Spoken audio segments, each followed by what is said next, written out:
অসাধারণ স্বাদের এই ডিমের রেসিপিটা একবার যদি তোমরা বাড়িতে বানাও না, আর কোনো দিন অন্য কোনো ডিমের রেসিপি তোমরা ট্রাই করবে না। তো চলো, এরকম দুর্দান্ত স্বাদের ডিমের রেসিপিটা আমি কীভাবে রান্না করলাম সেটাই তোমাদের সাথে আজকে শেয়ার করব। পুরো ভিডিওটা দেখতে থেকো, স্কিপ করলে কিন্তু অনেক কিছু মিস করে যাবে, তার জন্য পুরো ভিডিওটা কিন্তু দেখতে হবে। প্রথমেই কড়াইতে সাদা তেল দিয়ে দিয়েছি, আর সাথে দিয়ে দিলাম 2 চামচ ঘি। তেল আর ঘিটা একসাথেই আমি একটু বেশি করেই দিয়ে দিলাম, কারণ পুরো রান্নাটাই আমি এটার মধ্যেই করে নেব, আর তেল বা ঘি কিছু ইউজ করব না। প্রথমেই আমি 2টো মাঝারি সাইজের পেঁয়াজ একদম ঝিরিঝিরি করে কেটে নিয়েছি। কেটে সেটাকে এবার ওই তেল আর সাদা তেল আর ঘিয়ের মধ্যে ভেজে নেব। ভাজার সময় একটুখানি কন্টিনিউ নাড়তে হবে, কারণ যেন যাতে পেঁয়াজটা পুড়ে না যায়। পেঁয়াজটা এমন ভাজা হবে, লাল লাল হবে আর মুচমুচে হবে, ঠিক যেমন আমরা বিরিয়ানির পেঁয়াজ ভাজা করি সেরকম লাল লাল করে পেঁয়াজ ভাজাটা করতে হবে। ডিমের এই রেসিপিটা তোমরা দুপুরে ফ্রাইড রাইস পোলাওর সাথেও খেতে পারবে, বা রাতের খাবারের রুটি পরোটার সাথেও খেতে পারবে। দুর্দান্ত লাগে এই ডিমের রেসিপিটা। একঘেয়েমি যখন ডিম কষা খেতে খেতে বোর হয়ে যাবে, তখন কিন্তু ডিমের এই রেসিপিটা করতে পারো, দারুণ লাগবে খেতে। দেখো, পেঁয়াজ ভাজাটা আমার লাল লাল হয়ে গেছে। এবার এটাকে আমি তুলে নিচ্ছি। হালকা লাল করব আর একটু মুচমুচে করেই তুলে নেব। খেয়াল রাখতে হবে পেঁয়াজটা যেন পুড়ে না যায়। এবার ডিম সিদ্ধ করা হচ্ছিল, ডিমের মধ্যে নুন আর আমি এখানে লঙ্কার গুঁড়ো লাগাচ্ছি। হলুদ লাগবে না এই রান্নাতে, আর একটু মাঝখান দিয়ে হালকা হালকা করে কেটে নিয়েছি যাতে নুন টুনগুলো ঢোকে, তার জন্য নুন আর লঙ্কার গুঁড়ো লাগিয়ে এবার এটাকে ভেজে নেব।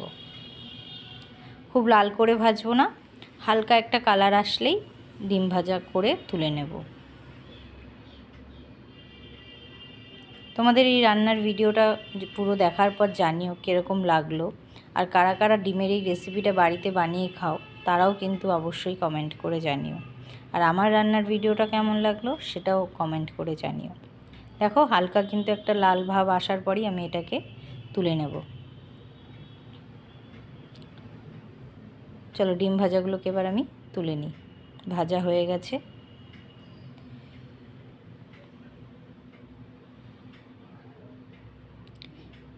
এবার এই তেলের মধ্যে আমি গোটা গরম মশলা দিয়ে দিচ্ছি, এলাচ দারচিনি লবঙ্গ, আর 2টো আবার মাঝারি সাইজের পেঁয়াজ বাটা দিয়ে দিলাম। দিয়ে এটাকে এবার ভালো করে ভেজে নিতে হবে। মোট আমার 4টে পেঁয়াজ লেগেছে, খুব বড় সাইজের না, মাঝারি সাইজের 4টে পেঁয়াজ নেব। 2টো পেঁয়াজ ভেজে নেব আর 2টো পেঁয়াজ বাটা করে মশলার জন্য রেডি করব। এবার চলো আমি একটু মশলা বেটে নিই। দেখো, শিলনোড়ার আওয়াজ পাবে। যা যা মশলা লাগবে এবার আমি বেটে নিচ্ছি শিলনোড়াতে।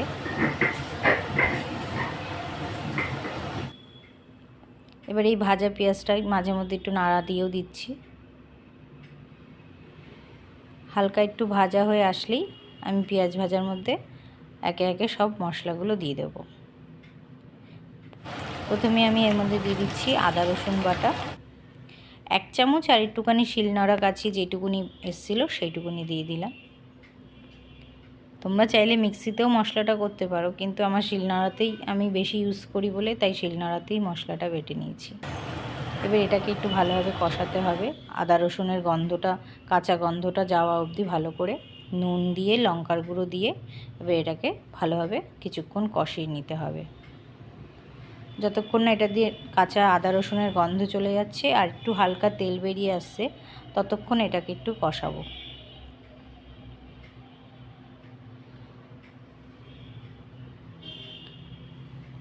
শুধু তো আর আদা রসুন বাটা দিলেই হবে না, তার সাথে আরও অন্য মশলাও লাগবে, সেটাকেও আমি রেডি করে নিয়েছি বেটে। এবার এর মধ্যে ওই কাজু বাদাম আর একটু চালমগজ বাটা দিলাম। তোমাদের ঘরে যদি চালমগজ না থাকে তাহলে পোস্তও দিতে পারো। আমার কাছে চালমগজ ছিল বলে তাই কাজু বাদাম 10-12টার মতন আর 1 চামচের মতন চালমগজ বাটা এর মধ্যে ইউজ করছি। এবার এটাকেও আবার ভালোভাবে কষিয়ে নিতে হবে। যেহেতু কাজু বাদাম দেওয়া আছে তাই একটু নাড়াতে হবে, না হলে কাজু বাদামগুলো কড়াইতে লেগে যাবে। নাড়ালেই আর কোনো অসুবিধা হবে না। 3-4 মিনিট লেগেছিল এই মশলাটাকে কষাতে। ভালোভাবে কষিয়ে এটা দিয়ে তেল বার করা অবস্থা অবধি ওয়েট করতে হবে। আবার এর মধ্যে একটু সামান্য গরম মশলার গুঁড়োটাও দিয়ে দিলাম আমি। দেখো আস্তে আস্তে কিন্তু মশলা কষানোর থেকে তেল বার হওয়া শুরু হচ্ছে।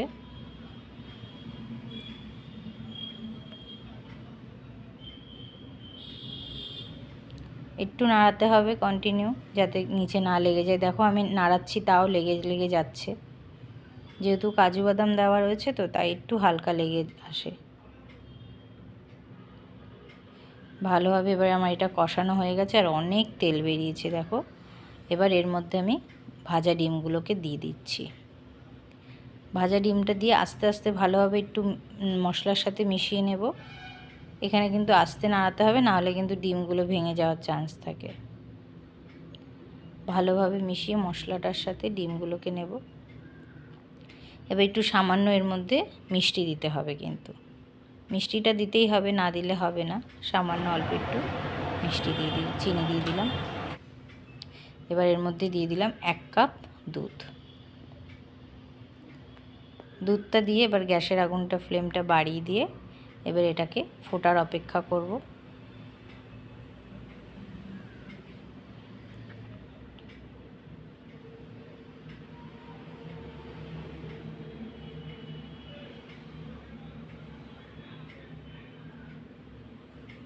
দুধটা ফুটে উঠছে আস্তে আস্তে। ফুটে উঠলেই হালকা করে এর মধ্যে কিছুটা পেঁয়াজ ভাজা দিচ্ছি, পুরোটা দিচ্ছি না। এবার এটাকে আমি একটু ঢাকা দিয়ে 2-3 মিনিটের জন্য ফুটিয়ে নেব।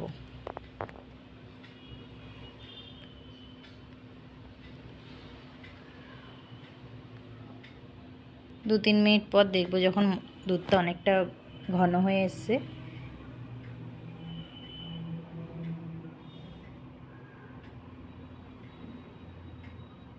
এবার এটা প্রায় রেডি হয়ে গেল। এরপর এর মধ্যে আমি একটু কটা কাঁচা লঙ্কা দিয়ে দেব।